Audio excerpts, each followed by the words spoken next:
여러분 기도해 주셔서 3박 4일 동안 성경 66권 건강하게 잘 읽고 잘 마치고 돌아왔습니다. 늘 읽을 때마다 느끼는 건데 이번에는 특별히요. 하나님이 우리와 함께 하시기를 원하시는데, 여러분 보이지 않고 만날 수 없는 하나님을 어떻게 하나님을 경험할 수 있겠어요? 임마누엘, 하나님이 우리와 함께 하시다 그랬는데 그 하나님을 여러분 어떻게 함께 할 수 있겠어요? 이번 기회에 제가 또 한번 깨달은 것은 하나님은 말씀으로 우리와 함께 하시는 줄로 믿습니다. 그래서 풀은 마르고 꽃은 시드나 여호와의 말씀은 영원합니다. 저희가 읽고 우리는 다 흙이 되고 무덤에 있을지라도요, 이 말씀은 또 살아있을 거예요. 그래서 누군가가 또 이 말씀을 읽지 않겠습니까? 그리고 이 말씀을 또 전하게 될 것이고, 그래서 하나님 말씀은 영원한데 그 영원한 하나님의 그 존재와 그 영원한 말씀 앞에서 우리가요 그 말씀을 대할 수 있다는 것, 그러니까 내가 여러분 말씀을 읽고 있는 순간은 하나님이 함께 하시는 순간인 줄로 믿습니다. 하나님이 함께 하시는 시간이에요. 그래서 정말 그 하나님을 체험하고 하나님을 경험할 수 있는 좋은 시간이 되었습니다. 엄마 말과는 꼭 정반대로 가는 이 개구리가 있었습니다. 그래서 엄마가 동쪽으로 가자 그러면 꼭 서쪽으로 가고요. 엄마가 공부해라 그러면 놀고, 놀라고 그러면 좀 공부하면 좋겠죠. 그런데 하여튼 정반대로 일하는, 그래서 엄마의 속을 무지무지 세게 씁니다. 엄마가 속이 상해서요 병이 들었어요. 그래서 엄마가 돌아가실 때가 됐습니다. 그래서 이 아들에게 마지막 유언을 합니다.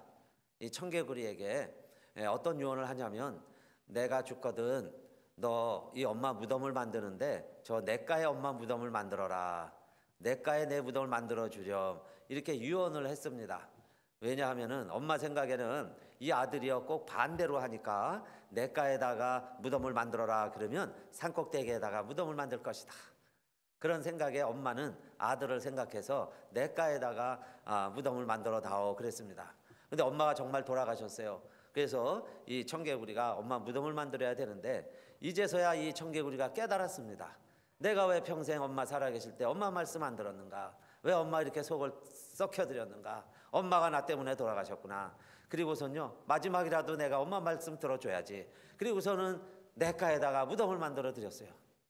그래가지고 비만 오면 이 물이 불어나는데, 물이 불어나면요 무덤에까지 차오를까봐, 그 다음에 또 무덤이 쓸려 내려갈까봐, 엄마가 떠내려갈까봐 이 청개구리가요 매일 비만 오면은 개굴개굴 울었다 하는 이 청개구리 우화입니다. 우리나라 전래동화, 우리 조상들이 만들어낸 아름다운 이야기죠. 참 아름답도록 슬픈 이야기입니다. 여러분 다 잘 아시는 이야기인데 이 이야기가 왜 이렇게 많은 사람들이 즐겨 이야기하고 즐겨 보는 이렇게 우화가 됐을까요? 그것은 여러분 저는 그냥 간단하게 이렇게 생각을 했습니다. 미물 같은 개구리도 엄마의 유언은 지킨다. 그러니까 부모의 유언을 지키지 못한다면, 부모의 유언도 지키지 못하는 사람이 있다면은 개구리보다 못한 거죠. 깨구리도 유언은 지키는데 부모의 유언을 지키려고 그렇게 했잖아요. 그러나 평생 그렇게 후회하게 된 것처럼 우리에게 또 다른 교훈은, 돌아가시면 효도할 수 없으니 살아계실 때 부모님 말씀을 잘 듣자. 여러분 부모의 이야기가 잔소리 같지만은 다 나를 위해서 해주는 영양가 있는 이야기죠. 그대로 살면 좋은 일이 있을 겁니다. 잘 되라고 하는 이야기들인데 대부분 살아있을 때는, 그죠? 저 어릴 때는 그게 싫은 거예요. 그래서 꼭 반대로 갑니다.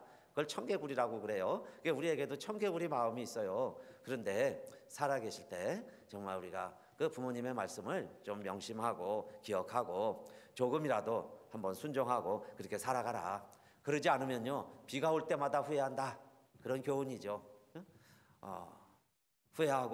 후회해도 돌이킬 수 없는 날이 곧 온다. 그런 우아요 진리의 교훈입니다.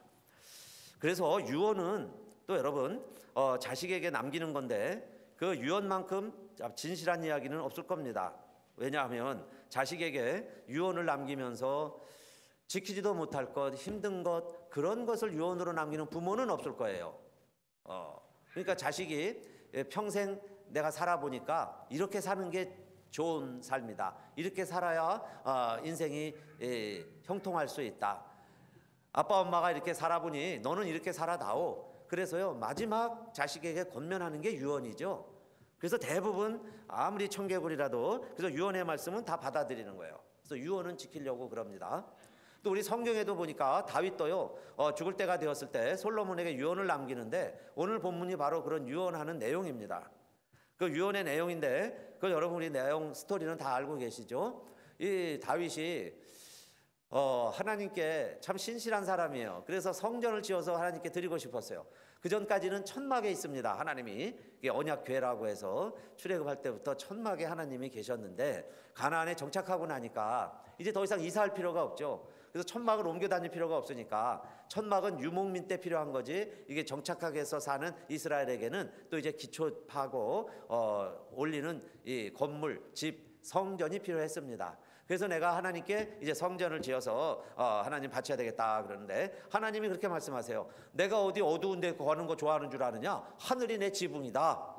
땅이 다 내 발등상이다. 이 천지가 다 내 것인데 내가 왜 캄캄한 건물 속에 들어가 있느냐? 나는 하나님의 집을 원치 않는다. 너희가 지어 바치는 성전 원치 않는다. 그러면서도 다윗이요 성전을 짓겠다고 그러니까 하나님 마음도 좋으셨어요.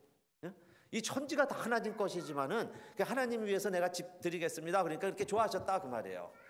하나님이요 모든 것의 주인이시지만 여러분요 우리가 뭐 조금만 드려보세요. 동전 둔입이라도 우리가 정말 정성껏 준비해서 어떤 분은 막 힘에 지나도록 무언가 내가 준비해서 하나님께 드리면요 하나님이 그렇게 기뻐하신다 그 이야기죠. 자 그런데 솔로몬에게만은 다윗에게는 그러나 그 성전 짓는 것을 허락지를 않았어요. 그 이유가 전쟁을 하면서 피를 많이 흘렸는데 군인으로서 너무 사람을 많이 죽였기 때문에 그 다윗의 손으로 너는 그래 그러면 성전 짓는 것 내가 허락지 아니하고 내 아들 때에 내가 허락을 하겠다. 그러니까 내 아들은 성전을 지어서 내가 바치도록 하겠다. 그 이야기를 다윗이 하나님께 듣고서 지금 죽을 때가 된 거죠. 그러니까 사람은요 다 자기의 사명이 있습니다. 그 사명을 따라 사는데 정말 임종이 가까우면 하지 못한 게 후회가 되겠죠. 그래서 그것을 또 유언으로 남기기도 하는 거예요. 그래서 이 솔로몬에게 너가 이 성전을 지어라 그 유언을 남기면서 오늘 이제 본문이 시작이 되는 겁니다. 그럴 때 여러분요 다윗 입장에서 그 아들 솔로몬에게 다윗은 한많은 인생을 살았죠. 정말 왕이 되기까지 얼마나 힘들게 살았어요. 왕이 돼서도 많은 대적을 물리치고 정말 태평성대를 이루었습니다. 그러나 이제 젊은 아들 솔로몬이 그 뒤를 이어서 이 길을 가야 할 때 얼마나 하고 싶은 이야기가 많았겠어요. 그런데 그에게 일러준 그 많은 내용들 가운데 오늘 제목이 이겁니다. 그러니까 그 유언의 핵심은 이거라고 말할 수 있죠. 여호와를 찾으라. 그리하면 만나리라. 한번 따라합시다. 여호와를 찾으라. 그리하면 만나리라. 아멘. 너는 다른 것 찾지 말고 하나님을 찾으라는 거야. 하나님만 의지해라. 그러면 그 하나님 널 만나 주신다. 너 하나님이 꼭 만나 주실 거야. 널 버리지 않을 거다 그랬습니다. 버리면 저가 너를 영원히 버리리라 그랬어요. 내가 하나님을 찾으면 하나님 우리를 만나 주시지만은 내가 하나님을 떠나고 내가 하나님을 버리면요 하나님은 너를 영원히 버리실 것이다. 왕이라고 자신만만해하지 말아라 그 이야기예요. 국가가 힘이 있다고 자랑하지 말아라. 왕도 아무것도 아니라는 거예요. 하나님이 떠나면 아무것도 아니다. 그걸요 다윗이 깨닫고 지금 왕이 되는 이 아들에게 일러주는 내용이죠. 자 그런데 하나님을 만나는데 이 다윗이 만난 하나님이 있습니다. 다윗이 경험한 하나님이 있어요. 그러니까 다윗은 어떤 하나님을 만났을까요? 내 아들 솔로몬아 너는 너의 아비의 하나님을 찾으라 그렇게 설명했어요.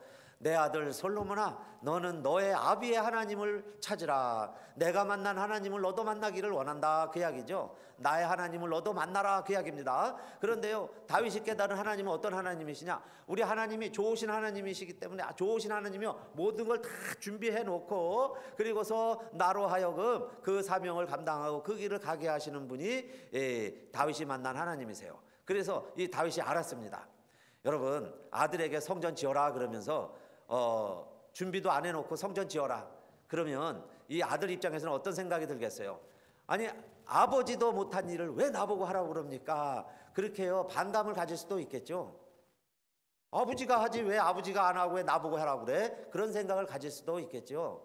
그런데 이 솔로몬은 또 이 아버지가 모든 것을 다 준비해 놨다는 것을 알았어요. 그리고 그 하나님을 깨달으라는 겁니다. 그건 너 하나님만 찾아봐라. 그러면 하나님이 널 위해서 모든 거 다 준비해 놓으셨다. 그걸 알려주는 거예요. 실제로요, 솔로몬은 모든 걸 다 준비했습니다. 우리 1절부터 보니까요, 먼저 이 솔로몬이 온 신하들, 방백들, 천부장, 백부장, 거기에 공교한 기술자들, 지도자들 다 불러 모아놨어요. 다 불러 모아놓고 뭐라고 그러느냐? 솔로몬, 저 어린 솔로몬이 성전을 지으려고 할 때 너희들은 나한테 충성하는 것처럼 하나님의 일을 하는 것처럼 저 솔로몬을 도와서 이 일을 잘 감당을 해라 하고요, 엄명을 하면서 아주 간절하게 부탁까지 하는 거예요. 모든 신하들에게, 모든 방백들에게, 모든 지도자 일꾼들에게 저 솔로몬이 하는 일을 너희들이 전심전력으로 도와주어라. 아주 신신당부를 해놓습니다. 그러니까 아버지로서 그 어린 아들이 그 큰 성전을 그 완수할 일을 미리 뒤에서 다 준비해 놓는 거죠. 그 다음에 2절에 보니까요, 모든 건축할 재료까지 다 준비해 놨습니다. 곳곳에다가요, 제목도 다 쌓아놓고 돌도 다 갖다 놓고 심지어 금이 얼마나 드는가 다 계산을 했어요. 성전 안에 전부 금붙이로 붙여놨죠. 전부 금장식이에요. 금 든데니 뭐 다 많이 들어갑니다. 그런데 그 필요한 금 중수를 다 세가지고 하나도 부족함없도록 쓰고도 남을 정도로 모든 금까지 다 준비해가지고 그 재료를 다 준비해놨다 그랬어요. 그래서 나는 하나님이 오케이 사인만 내리면 성전을 지으려고 그랬는데 너는 아니다 그러기 때문에 내가 못한 거예요. 그러나 그 모든 것을 다 누구의 손에 맡기느냐? 아들 솔로몬에게 맡기는 거예요. 그리고 솔로몬아, 넌 하나님만 찾아라. 너 하나님만 의지해라. 자, 그러면 주변에 있는 사람들이 도울 거죠. 또 모든 재료가 다 준비되어 있죠. 그 다음에 여러분 28장 그 뒤에 또 읽어가 보면요, 이런 내용들까지 나와요. 그 식양대로 다 하나님이 보여주었어요. 그래서 본 그 식양을요, 그림으로 다 그렸습니다. 솔로몬에게요, 이 설계도까지 다 만들어주는 거예요. 그래서 너는 이렇게 그 그림 그린 대로 이렇게 지으면 된다 하는 겁니다. 그런데 그 짓는 것도 다 기술자가 있죠. 다 전공한 사람들이 있어요. 그러니까 그 사람들이 알아서 다 이렇게 지을 테니까 너는 하나님이 주신 이 식양이 있어요. 그림표, 성전은 이래야 된다 하는 것만 붙들고 끝까지 하나님만 찾고 있어라 그 이야기죠. 그러면 하나님이 이 모든 것을 너에게 허락하시고 내가 성전을 지을 수 있게 될 것이다 그 이야기입니다. 그림작, 저 그림까지 다 그려서, 그리고 너가 하나님만 찾으면 하나님이 너를 결코 버리지 아니하리라, 너를 떠나지 아니하리라 그렇게 약속까지 해주세요. 너가 하나님 붙들고 있으면 하나님이 너 버리지 않을 것이다. 그러니 성전을 반드시 내가 짓게 될 것이다 그 말씀이죠. 근데 여러분, 우리 하나님은요, 제가 이번에도 창세기부터 요한계시록까지 읽으면서 많은 성경의 스토리들이 다 이런 내용입니다. 하나님은 우리들에게 자, 무엇을 해라 하시고서는 우리 홀로, 나 홀로 저 광야에 외롭게 내던져 버리시는 분이 아니세요. 처음엔 나 혼자 그냥 내던져지는 줄 알았는데 가만히 보세요. 성경의 뒤를 읽으면 그 뒤에 하나님이 항상 함께 하시고요, 하나님이 버리지 아니하시고, 심지어는 하나님이요, 우리가 어디를 가든지 거기까지 따라오시면서 우리를 위하여 내 할 일들을 어떻게 하시는 분이시냐? 준비하시는 하나님이신 줄로 믿으시기 바랍니다. 내가 해야 될 일들을요 다 따라오면서 준비해 주시는 하나님이세요. 마치 다윗이 솔로몬을 위해 준비해 놓듯이 아브라함에게 하나님은 내 이삭을 데리고 가서 모리아산에서 제사를 드려라 그러면서도 하나님은 그에게 수양을 준비해 놓고 모리아산에 갔더니 그 모리아산에 수양이 있어요. 그래서 아들을 잡지 않고 수양을 잡아서 예배를 드릴 수 있었어요. 그것이 아브라함이 만난 하나님이에요. 그래서 그 하나님을 이름을 뭐라고 부르고 예배를 드렸어요? 여호와께서 준비하시리라. 하나님이 수양은 자기가 준비하시리라 그 믿음을 가지고 갔는데 정말로 아브라함을 위해서 하나님이 수양을 준비해 놓으셨죠. 그러니까 아브라함만 혼자 가게 하는 게 아니에요. 어떻게 수양이 뿔에 걸려가지고 그 자리에 있을까요? 예배 드리는 자리에. 그렇게 해서 수양을 드릴 수 있었어요. 그래서 그 하나님을 여호와 이레 준비하시는 하나님 아닙니까? 준비하시는 하나님. 그러니까 우리는 모르지만은 말씀에 순종해서 가다 보면 하나님이 뒤따라오시면서 아니 3일길을 앞서가신다고 그랬어요. 성경의 구약의 하나님은 우리보다 3일을 앞서갑니다. 그러면서 우리 갈 길을 다 아시고 다 길을 준비해 놓으시는 거예요. 요셉도 형들을 만났습니다. 형들이요, 미운 마음도 있지만은 형이 원수 같게도 여겨지지만은 그래도 형제들이에요. 보고 싶은 마음, 그리움에 여러분이 이민 생활하면서 형제 보고 싶은 마음 꾹꾹 참아가면서 살아온 게 요셉 아닙니까? 그래가지고 형들이 쫙 모여 있습니다. 그래서 이제 자기들끼리 걱정을 하고 수근수근거리고 뭐 후회하고 막 회개하는 내용이 좀 들리는 거예요. 아이고 우리가 막내 요셉 너무 그 억울해하고 두려워할 때 우리 외면하고 팔아버렸는데 우리가 지금 이렇게 고생하는가 보다. 우리가 또 종되는 거 아니야? 이러면서 자기들이 하는 얘기를 들을 때요, 얼마나 요셉의 마음이 불이 붙는 것 같았죠. 그럴 때에 그들이 이제 밥을 먹여줍니다. 배고픈데 여기까지 왔잖아요. 그러니까 아주 진수성찬 왕궁에서 준비하는 요리로 참 먹여주는데 일로들 와서 자리에 앉으시오 하고요, 쭉 앉히는데 자기들끼리 두리번 거리면서 신기한 일이 벌어지기 시작을 했습니다. 자기들이 이해 못하는 일이 벌어졌어요. 그 애굽의 신하가 앉으라고 해서 자리를 따라서 쭉 앉았는데 그 앉은 순서가요, 어떤 순서대로 앉혔을까요? 형부터 동생까지 루벤, 시므온, 레위, 유다 어떻게 그렇게 그 순서대로 착착착착 앉히냔 말이에요. 그러니까 자기들은 모르고 겁먹고 좀 두려워서 밥은 먹고 배고프니까 밥은 막 먹고 있는데 순서대로 앉힌 거 보면 야 이상하다 야 우리를 누가 이렇게 다 할까 그러면서 밥을 먹었다는 거예요. 이상하다, 성경 그렇게 기록하고 있어요. 이상하다. 그런데요, 이상한 게 아니죠. 누가 다 알고 있는 거예요. 누가 다 뒤에서 조종하고 있어요. 요셉이 다 알고 조종하는 거지 이상한 게 아니다 그 이야기예요.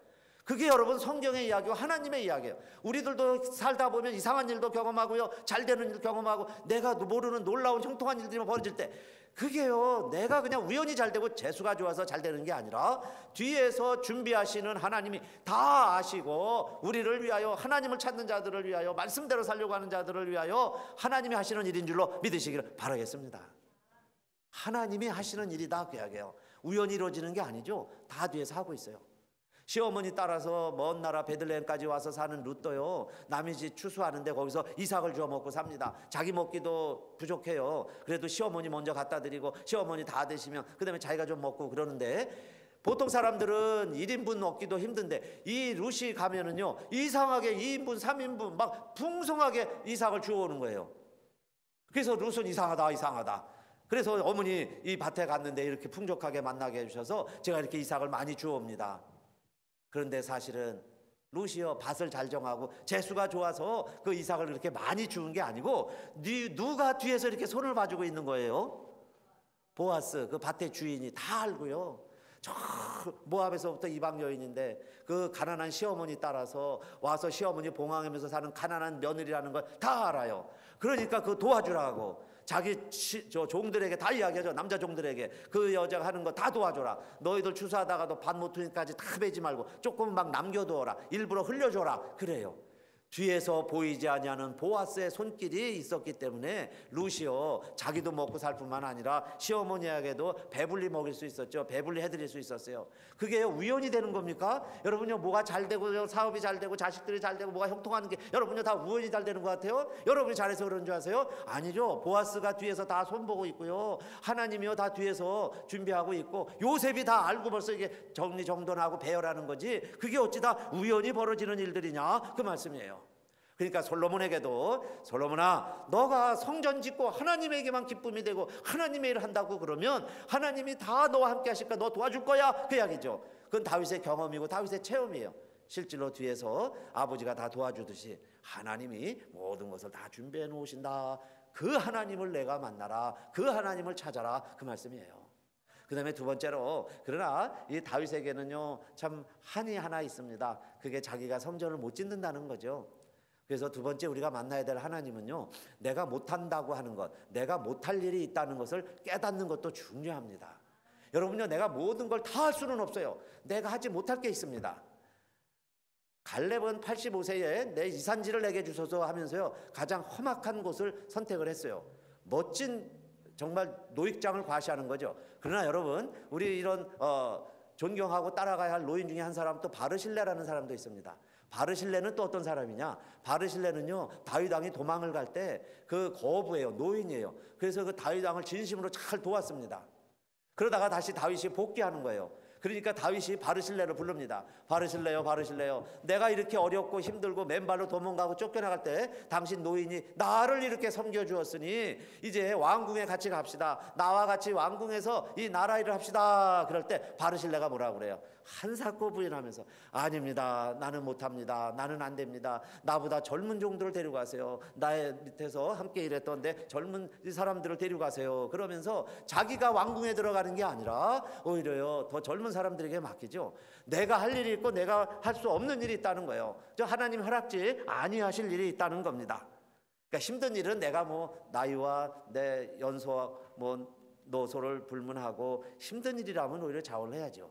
그러나 왕궁에 들어가서 부귀영화 누릴 때쯤 돼서 내가 해야지 자 그렇게 해서 되겠냐 그 말씀이죠. 그런데 오늘 이 다윗은 하나님이 내게 성전 짓는 것은 허락지 아니하셨다는 것을 받아들이고 있는 거예요. 그러면서 아들 솔로몬에게 이르고 있습니다. 그런 사람이 또 있죠. 여러분 모세 이스라엘 백성들을 출애굽시키고 광야 40년을 지금 다 지내고 비스가산 꼭대기 거기가 바로 이제 요단강인데 요단강만 건너면 목적지입니다. 그게 다 보여요. 그러니까 이 모세가 하나님께 또 기도를 하죠. 하나님 나로 건너가서 저 아름다운 땅, 저 아름다운 산 레바논을 내가 발로 밟고 그 땅을 내가 차지하게 해주세요. 나도 좀 들어가게 해주세요. 그러니까 하나님이 뭐라고 그러시냐면요 내게 진노하사 그러세요. 내게 진노하사 화를 내시는 정도가 아니라 진노하사 내 말을 듣지 아니하시고 그러죠. 내게 이르시기를 그만해도 족하니 이 일로 다시 내게 말하지 말라. 그만해도 족하니 그러세요. 너는 여기까지 와도 족하니 여기까지만 온 것도 잘했다. 여기가 너의 사명이다. 여기서 끝이다. 그 이야기죠. 그래서 결국은 120세에 그는요 아직 힘이 있어요. 눈도 쇠하지 아니했습니다. 기력도 쇠하지 아니에요. 그런데도 힘이 있는데도 너는 여기까지다. 그 이야기예요. 그러니까 여러분 우리가 만나는 하나님은 어떤 분이세요? 내게 능력 주시고 모든 걸 다 예비하시고 모든 걸 준비하시고 능력 주시는 자 안에서 내가 모든 걸 살 수 있지만 그러나 그만해도 족하다. 너는 여기까지다. 너는 여기까지 하고 다른 사람이 이어서 할 것이다 하는 것을 깨닫게 하시는 또 하나님이시다. 그 이야기예요. 여러분 그게 안 되니까 우리에게 욕심이 생기는 거예요. 그래서 여러분 만족이 없습니다. 바울도 보세요. 그렇게 자기는 환자들을 위해서 기도하면 환자들이 다 벌떡벌떡 일어나고 병 고침을 받는데 어떻게 자기에게 있는 질병은 안 고쳐질까요? 딴 사람들이 생각하면 내 병이나 고쳐라 막 그런 소리가 들리는 것 같은데 그래서 바울이 그렇게 기도하죠. 홀로 있을 때는 내 병도 고쳐주세요. 이 병도 고쳐주세요. 내 은혜가 내게 족하다. 그러면서요 하나님이 또 바울의 병은 안 고쳐주세요. 그러니까 내게 질병이 있고 아픔이 있고 때로는 가난이 있을지라도 여러분 그게 주의 일 하는데 아무 장애가 안 되고 아무 어려움이 없어요. 오히려 그것 때문에 내가 더 겸손해지고 교만해지지 않아요. 그럼 그게 내게 은혜죠. 그런데 우리는 무슨 욕심이 있어요? 그 가시도 뽑아야 되고요. 내가 부족한 거 채워야 되고 우리가 완전해져야 되는 거예요. 그렇게 해서 막 하나님이 되려고 그럽니다. 그러는 다윗에게 성전 짓는 것만은 너가 안 한다. 너 아들이 할 것이다. 그걸 받아들이라는 거죠. 받아들이는 마음, 그게 지족하는 마음이에요. 그래서 여러분 우리 인생을 포기할 필요는 없지만은 그러나 우리가 포기할 것은 많이 있습니다. 그러나 하나님이 주시는 사명과 하나님이 주시는 말씀이 있어요. 결코 내 인생은 포기할 수 없지만은 여러분요 포기할 수도 없지만 하나님이 주신 사명도 포기할 수 없어요. 그래서 그걸 잘 분간을 해야죠. 뭘 내가 포기할 수가 없고 무엇은 하나님이 내게 허락지 아니하셨는가 그걸 잘 분간하는 것. 그래서 하나님을 만나야 되는 거죠. 그래서 하나님 내게 허락하신 것이 무엇이고 하나님 내게 허락지 아니한 것이 무엇인가 그걸 잘 알아야 된다 그 말씀이에요. 그 하나님을 만나라. 그러니 이제 솔로몬도요 왕이 되었다고 그래서 부귀영화가 제일 아주 이스라엘 역사 중에 제일 부귀영화를 누릴 때가 솔로몬 시대예요. 그러나 솔로몬아 너가 할 수 없는 게 있다. 너가 하지 말아야 될 게 있다. 그게 아버지의 유언이죠. 그걸 명심을 했으면 말년에 솔로몬이 이렇게 타락하지는 않았을 거예요. 근데 모든 것을 가지고요 다 내 마음대로 할 수 있다고 생각을 할 때 순간 타락하는 거죠. 그 순간 하나님이 떠나시는 거예요. 하나님을 잃어버리는 거예요. 그래서 여러분 오늘 우리들도요 내가 해야 될 일이 있지만 할 수 없는 일이 있어요. 할 수 없는 일에 대해서는 우리가 하나님 앞에 더 이상 기도해도요 하나님이 듣지 않으세요. 그래서 이번에 성경 읽으면서도요 너희는 더 이상 기도하지 말라 그런 구절이 얼마나 많은지 몰라요. 제가 그런 구절을 쭉 지금 체크하면서 찾아가고 있습니다. 기도하지 말라는 거예요. 기도해도 하나님 안 들으신다. 기도해도 안 들을 거에 대해서 여러분 욕심 갖고 기도하니 그게요 평화도 없고 기쁨도 없고 하나님 영광도 안 되고 그런 일들이 얼마나 많이 있습니까? 여러분이 기도해도 안 된다는 거예요. 그런 일들이 있죠. 그러니까 지금 이 다윗도요, 내가 성전 짓겠다고, 그것도요 내가 뭐 놀러 가겠다는 겁니까? 하나님의 전을 지어 바치겠다는데도 그래도 안 된다는 거예요. 너는 안 된다, 너는 안 된다. 그걸 내가 받아들이는 게 하나님을 만나는 길이다, 그 이야기입니다. 하나님 만나는 길이 뭐냐? 내가 해도 안 되는 게 있어요. 그거 받아들이는 거예요. 그 다음에 세 번째는요, 다윗이 이렇게 고백을 합니다. 우리나라에는 12지파가 있고 하나님이 12지파 중에서 유다지파를 택하시고, 우리 유다지파에도 여러 가문이 있는데 그 중에 우리 아버지의 집을 택하시고, 우리 아버지에게도 여러 아들이 있는데 그 여러 아들 중에서 나를, 막내였어요, 8번째, 나를 하나님이 택하셨다 그랬죠. 다윗을 택하시고, 그래서 이 나라에 왕을 세웠다. 그러니까 내가 할 자격도 안 되고 할 능력도 안 되는데 하나님이 나를 택해서 나는 왕이 됐습니다, 그 이야기예요. 그런데요, 솔로몬에 대해서도 이 다윗이 똑같이 이야기합니다. 나에게 여러 아들이 있었는데 그 중에 하나님이 솔로몬을 택해서 왕을 세우게 하셨다. 그러니까 뭐예요? 솔로몬아, 너는 하나님이 택한 자다. 하나님이 택한 자라는 건 뭐예요? 내 힘으로 되는 게 아니다. 나를 부르신 분, 나를 택하신 분, 그분을 따라서, 그분의 사명을 따라서, 그분이 내게 뭘 하시는가, 그걸 따라서 너가 왕의 사명을 감당해 나가라, 그 이야기죠. 잠시라도 교만하지 말아라. 하나님 버리면 너는 아무것도 아니다. 하나님이 너를 택해서 왕이 되었다 하는 이야기고, 나아가서요 심지어 이렇게 이야기합니다. 하나님이 이 솔로몬을 택해서 내 전을 짓게 하고 내가 못 지은 하나님의 전을 짓게 하시더니 이는 내가 저를 택하여 내 아들을 삼고 나는 그 아비가 될 것이니라. 이게요 28장 6절 말씀인데, 이 28장 6절은 누가 한 말씀이냐? 하나님이 하신 말씀이에요. 하나님이 뭐라고 그러시느냐? 하나님이 나를 택한 것처럼 하나님이 저 아들을 택하시더니 이제는 저 아들을 누구의 아들로 삼으신다는 거예요. 내 아들이 아니라 하나님의 아들로 삼겠다. 하나님이 자신의 아들로 택하셨다, 그 이야기예요. 그러니까 내 아들이긴 하지만 저는 이제는 하나님의 아들이다. 하나님의 일을 한 너는 아들이다. 너는 이제 하나님을 아버지라고 불러라. 하나님을 아버지 삼고 그 하나님의 뜻을 순종하며 살아가라라. 그 말씀이 육신의 아버지 다윗의 유언이죠. 다윗의 유언. 그러니까 너는 이 부족한 아버지만 따르지 말고 전능하신 하나님을 아버지로 삼고 그 아버지의 말씀을 따라서 너가 살아가라, 그 이야기예요. 그래서 이제 들려주는 말씀이 뭐냐 하면, 내 육신의 아버지가 너에게 주는 것은 성전을 지으라는 것이지만은, 그러나 하늘 아버지가 너에게 명하는 게 있는데, 너가 이제부터 하나님의 계명과 규례를 힘써 준행하라. 하나님의 말씀대로 살아가라. 하나님의 말씀대로 이 나라를 다스리고 통치해라, 그 이야기예요. 그게 28장 7절입니다. 그렇게 하면 그 이야기죠. 내가 이제부터 하나님의 말씀을 잘 지켜 순종해서 살아가게 되면 너 하는 일이 형통하게 되고 내 왕위가 견고해질 것이다, 그 말씀입니다. 그래서 28장 8절 말씀에 제가 한번 읽어볼게요. 28장 8절. 이제 너희는 온 이스라엘 곧 여호와의 회중에 보는 데와 우리 하나님의 들으시는 데서 너희 하나님 여호와의 모든 계명을 구하여 지키기로 하라. 이제부터는 하나님의 계명을 구하여 지키기로 하라. 그리하면, 그러죠, 그리하면 너희가 이 아름다운 땅을 누리고 너희 후손에게 끼쳐 영원한 기업이 되게 하리라. 그래서 솔로몬아, 너는 이제 하나님 말씀을 꼭 지켜 해내라. 다른 거 의지하지 말고 하나님의 말씀을 늘 가까이 해라. 하나님 말씀을 가까이 하는 것이 하나님을 가까이 하는 거고, 하나님의 말씀을 잘 지켜 행하는 것이 하나님의 말씀에 순종하는 길이다, 그 이야기예요. 여러분, 오늘 우리들은 하나님 그러면 두려운 마음들이 있습니다. 그렇죠? 하나님 그러면 막 사랑하고 싶어요. 누가 주님이 여기 오십니다 그러면 아마 여기 다 교회 다 들어오지 못할 정도로 많은 사람들이 다 그렇게 주님 사랑하는 마음들이 있어요. 주님 사랑한다고 그러고 다 모여들 겁니다. 그런데 그렇게 경외하고 그렇게 사랑하는 마음으로 우리가 무엇을 해야 되느냐? 하나님의 말씀을 그렇게 사랑하고 하나님의 말씀을 그렇게 귀히 지켜야 되는데, 우리가 하나님은 사랑합니다 그러면서 하나님의 말씀은 소홀히 하는 경향이 있어요. 그렇죠? 정말 내가 하나님 두려워합니다 하면서도요, 하나님의 말씀은 잠깐 뭐 안 지킬 수도 있지. 이 말씀 66권 1189장을 어떻게 다 지켜? 이건 좀 우리가 안 해도 되지. 이러면서 우리들끼리 스스로 익숙해지기가 쉽다, 그 이야기예요.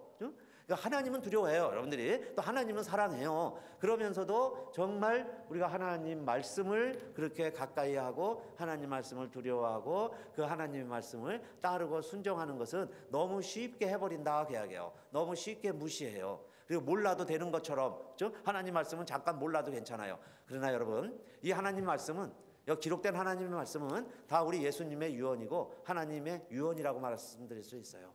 하나님 말씀은 다 하나님의 유언입니다. 이 말씀만은 우리가 지켜달라는 거예요. 하나님이 하시는 말씀이. 예수님은 더더욱 그랬죠. 유언으로 다 남기셨어요. 그러면 우리들이 어떻게 해야 되겠어요? 이 말씀을 지켜 행한다는 게요, 여러분, 힘들고 어렵고 까다로운 게 아니에요.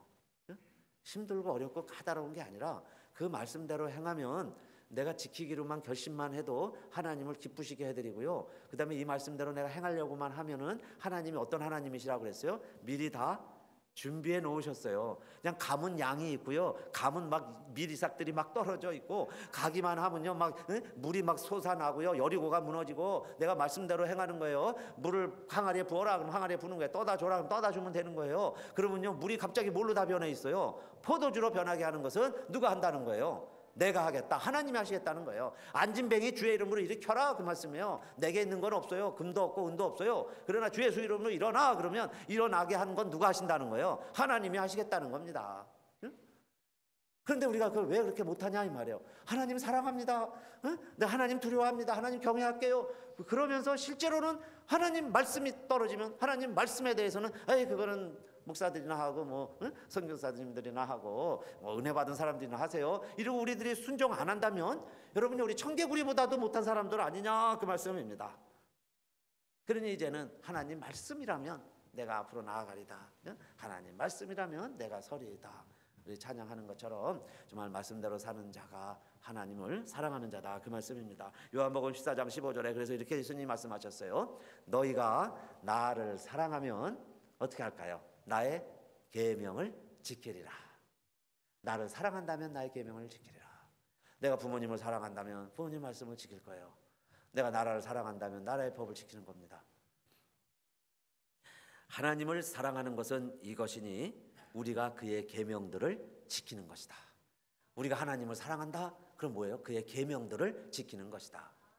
그러나 이 계명들은 무거운 것이 아니다 그랬어요. 힘들고 어려운 걸 유언으로 남기는 부모가 어디 있겠어요? 이걸 행하면 좋으니까 이렇게 하라는 이야기예요. 그래서 이 하나님 말씀들은 무거운 게 아니라는 겁니다. 그 계명들은 무거운 것이 아니다. 그럼 내가 하나님 사랑하는 마음이 없는 거지. 계명이 무섭고 계명이 힘들다는 게 아니에요. 사랑하는 마음만 있으면 그 계명대로 지켜갈 수 있어요. 그래서 나의 계명을 가지고 지키는 자라야 나를 사랑하는 자니, 그 말씀 맞죠? 나의 계명을 가지고 지키는 자라야 나를 사랑하는 거예요. 그게 주님을 사랑하는 거예요. 그래서 주님 말씀대로 살아갑니다. 그런데 나를 사랑하는 자는 내 아버지께 사랑을 받을 것이요. 그러니까 하나님도 예수님 사랑하는 사람을 사랑하겠죠. 하나님도 하나님 말씀을 지키는 자를 사랑한다는 거예요. 그래서 내 아버지께 사랑을 받을 것이요 나도 그를 사랑하여 그에게 나를 나타내리라 그러셨어요. 그에게 나를 나타내리라. 여러분 오늘 제목이 뭐예요? 여호와를 찾으라 그리하면 만나리라. 그러면 여호와를 찾는다는 게 뭐예요? 여러분요 산속에 가서 하나님 찾고 뭐 새벽에 냉수 떠다 놓고 하나님 오시기를 빈다고 하나님이 임재하셔서 우리를 만나 주시는 게 아니라, 내가 하나님을 사랑한다면 그의 계명을 지키고 그의 계명을 지킨다면 하나님이 우리를 사랑해 주실 것이고, 나도 그를 사랑해서 주님도 우리를 사랑해서 내가 그를 만나 주신다. 주님이 나를 만나 주신다는 거예요. 나와 함께 해주신다 그랬어요. 그가 주님이 우리에게 나타내 주신다 그랬으니까 오늘 주님을 찾는 비결이 뭐예요? 하나님 말씀을 사랑하고 그 말씀을 지켜 행하는 겁니다.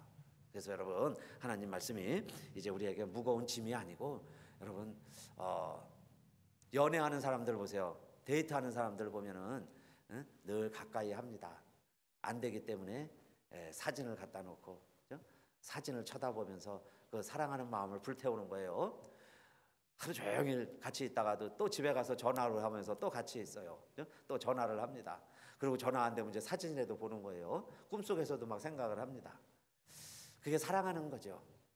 그런데 왜 우리가 하나님 말씀이 이렇게 어려워졌나? 그건 무거운 게 아니다. 여러분 기억하시고, 그럴 때마다요 여러분 말씀에 대한 사랑을 회복하시면서 하나님을 만나시고 내가 저에게 나타나리라 그랬으니까 하나님이 보일 정도로, 그죠? 하나님이 보일 정도로 하나님 말씀의 계명을 지키시고 순종해 보시기를 주님의 이름으로 축원합니다.